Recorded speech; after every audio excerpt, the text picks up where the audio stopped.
이 빌립보에서 바울 일행은 루디아의 집에서 머물면서 전도할 기회를 찾고 있었습니다.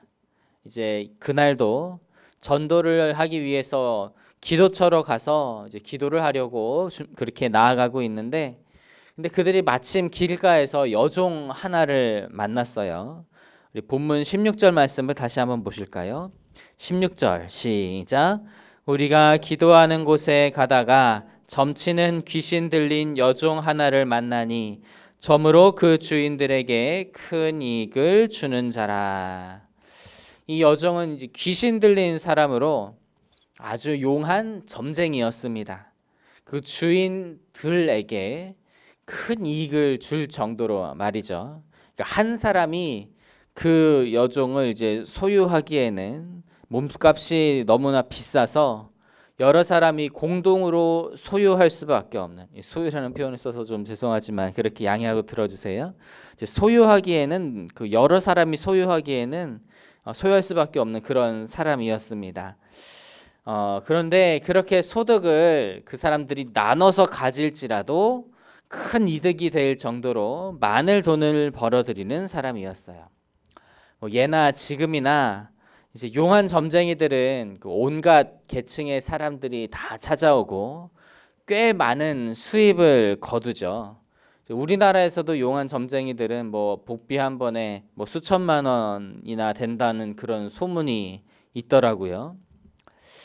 그래서 그들은 여종이 벌어오는 그러한 수익을 가지고 넉넉하게 생활을 할 수가 있었고, 다른 일은 뭐 전혀 할 필요가 없었을 겁니다. 그러니까 주인들에게는 말 그대로 이 여종이 황금알을 낳는 그런 거위 같은 존재였던 거예요. 그런데 결론을 먼저 이야기를 하면 이 여인은 이제 바울로 인해서 귀신이 떠나가게 됐습니다. 귀신이 떠나갔다는 것은 귀신에게 받았던 그 신통력이 사라진다는 것이고요. 그리고 그 주인들은 더 이상 이제 여종을 통해서 돈을 벌 수가 없다는 거예요. 귀신을 의지하고 귀신을 이제 소망으로 삼았더니, 자기의 소망으로 삼았더니 썩은 동아줄을 잡은 것 마냥 그들의 소망이 완전히 끊어져 버리게 되었다라고 하는 것입니다. 우리 시대를 보면 갈수록 이 귀신의 권세를 의지하는 사람들이 좀 많아지는 것 같아요. 대놓고 많아지는 것 같아요. 아직도 무당을 찾아가서 점을 보고 부적을 사고 또 구슬하는 그런 경우가 아직도 많이 남아 있습니다. 뭐 젊은이들에게는 뭐 타로 그 카드점이 유행인 것 같아요. 뭐 축제가 있거나 그런 곳을 가면은 없는 곳이 없더라고요. 뭐 그리고 뭐 사탄 숭배나 뭐 악마 숭배자들도 있다라고 하는 것을 이제 뉴스나 매스컴을 통해서 가끔 봅니다. 이제 그 사람들은요, 귀신이나 사탄에게 자기의 소망을 두고 그것들을 따릅니다. 그런데 사탄이나 귀신을 섬기는 사람들은 언젠가 반드시 자기의 그 소망이 끊어진다라고 하는 사실을 알아야 됩니다. 제가 신학대학원을 다니던 시절에 그 학교로 걸어가는 길에 어떤 작은 컴퓨터 수리점을 누가 이제 오픈을 하셨어요.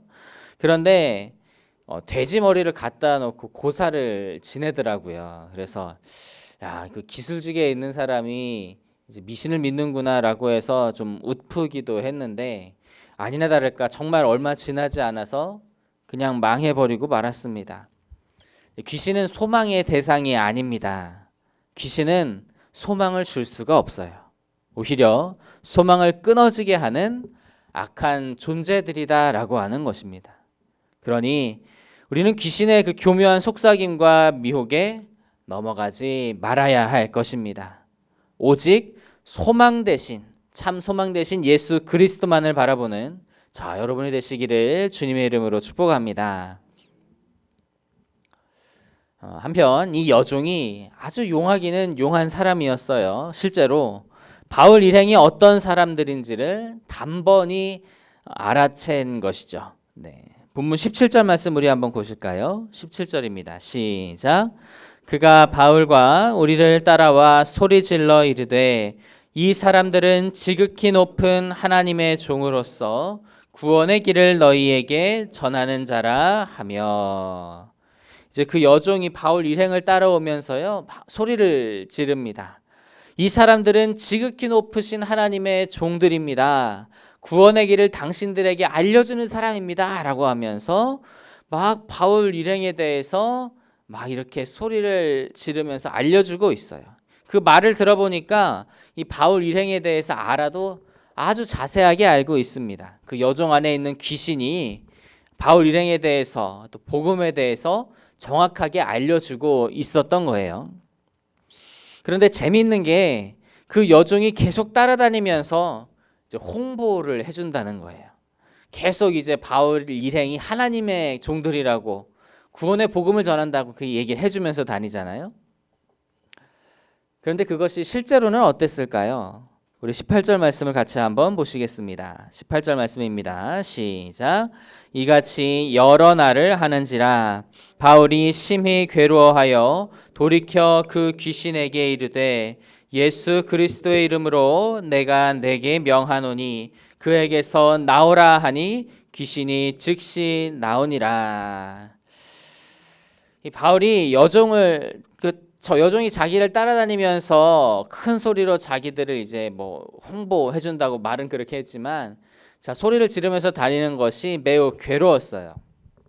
왜 괴로웠을까요? 사람들을 잘 모아주고 또 바울 일행이 전하는 것이 귀하다고, 귀한 복음이라고 얘기해주고 있는데 말이죠.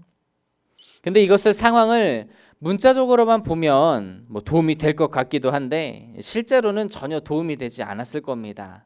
이 귀신 들린 여종이 앙칼진 어조로 막 소리를 지르며 다니는데 그 소리가 도움이 되겠습니까? 그리고 하도 소리를 많이 지르니까 복음을 전할 수가 없어요. 그냥 계속 시끄러워서 복음을 전할 기회조차 얻을 수가 없는 것이죠. 또 이 여인이 하나님의 종이라고 이렇게 말을 하는데 이제 그것을 듣는 사람들은 이 여인이 섬기는, 여인이 숭배하는 그 신의 종들이다라고 그렇게 생각하는, 그런 오해하는 여지가 충분히 있다는 거예요.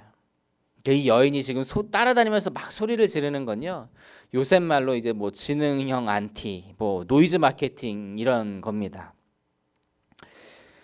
귀신들은요 지금도 이렇게 교묘한 방법으로 복음이 전해지는 것을 방해하고 있습니다. 뭐 길거리에서 곳곳에서 전도를 하는 것이나 아니면은 뭐 책자를 나눠준다거나, 뭐 어떤 데는 보면은 뭐 가게 안에 들어가면은 뭐 가져가라는 그런 책자들이 있잖아요. 이제 그러한 것들을 보면 좋아 보이는데, 그런데 이단이나 이상한 것들이 굉장히 많아요. 뭐 겉으로는 좋게 표장을 하는데 내용을 보면 뭐 교회에 대해서 왜곡하고 격화시키는 글들이 많고 또 성경의 진리에 위배되는 내용도 굉장히 많이 있습니다. 그냥 큰 소리로 전도한다고 해서 다 열정적이고 다 좋은 게 아니에요. 그 안에서 어떤 복음을 전하고 있는지, 어떤 영이 그를 사로잡고 있는지가 굉장히 중요한 것입니다. 그래서 우리는 이런 일들을 분별할 수 있는 그러한 지혜를 주님께로부터 받아야 할 줄로 믿습니다. 그리고 또 그러한 영들을 대적해서 내쫓을 수 있는 그러한 성령의 권능 또한 받게 되기를 소망합니다. 그래서 우리가 주님 안에서 오늘도 기도할 때에 성령께서 주시는 그러한 분별력과 또 그리고 악한 영을 대적할 수 있는 능력을 우리에게 주시기를 기도하면서 나아가는 저 여러분이 될 수 있기를 간절히 소망합니다.